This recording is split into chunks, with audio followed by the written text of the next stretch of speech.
few months ago, a guy was in his car and he drove. I was on my bicycle and he drove up next to me. He's like, "Hey, go back to China," and then he drove off.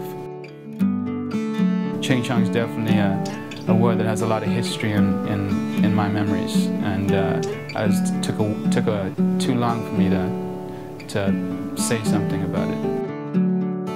Being called Paki is such a foreign thing when you grow up in a town that's predominantly not foreign, and I was so confused by it because I'm Indian, not Pakistani, so it was kind of like I don't get it, and I just knew from that it wasn't that good to be different. That's kind of what I took away from it. But for a long time I always felt that way. My hair was always an issue for everybody, but my skin obviously is very fair, so it's very interesting how people put their perceptions on you, and then how you take all those different perceptions from other people and build an identity based on that, which isn't true.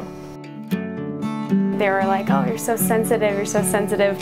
So that was something that always kind of stuck with me as a negative thing.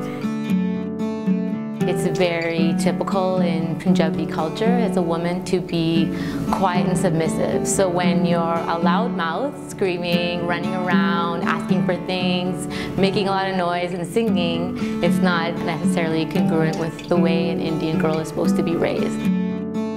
I feel like I've been drifting the whole time.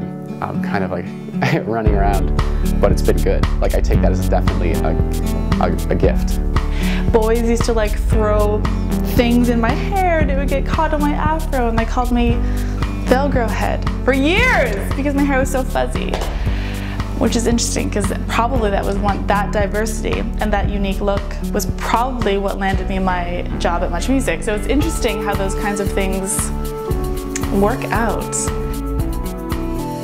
My dad would tell me that he told me I was Bruce Lee's cousin, so I told all my friends. They'd introduce me, "This is Bruce Lee's cousin," and then I was talking about it to my dad, and he's like, and I was talking about being Bruce Lee's cousin. My dad's like, "Son, what do you mean?" I said, "Well, I'm Bruce Lee's cousin." He said, "Son, I was joking."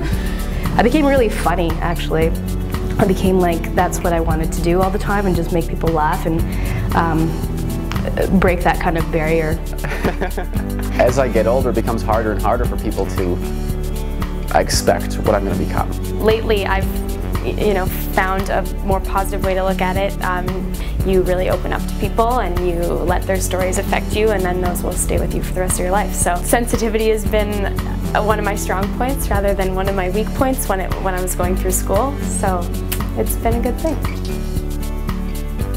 When you're young, I always found like you really want to blend in. You want to be beige as much as you possibly can. And you don't find out until later, unless you're lucky, that you being diverse, you being unique, and being strong and powerful as you are, which obviously could never be like anybody else, that's the most important thing. And that's what's going to get you connected to your passion and who you are and what you're meant to do here on the planet. No big deal. I'm constantly, not redefining, but kind of like doing new things to try to figure out who I am. I guess, this sounds really cliche teenager. I'm constantly working towards like a defined me that will never exist, so I'm constantly working towards it, so it means I'm just like fueled, I'm good to go.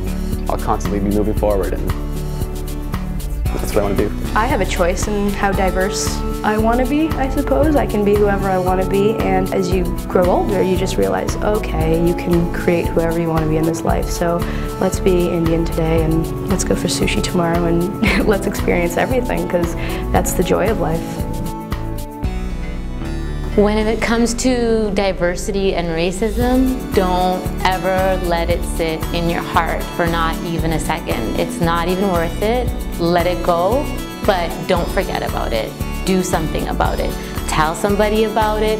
Educate that person about it. I definitely feel it's important to be able to stand up for yourself, but not to be abrasive about it, but just to say, listen, dude, that's not so cool. There's a good quote by Jesse Jackson that I heard through Oprah, which is, excellence is the best deterrent to sexism, excellence is the best deterrent to racism, be excellent, and I've always liked that. Just don't give anyone any power about who you are as an individual, by any labels or anything, just be who you are. Am I black enough? I think I'm black enough for me. I'm just me, so it doesn't even really matter. And catch me in the summer! Catch me on a good day in the summer!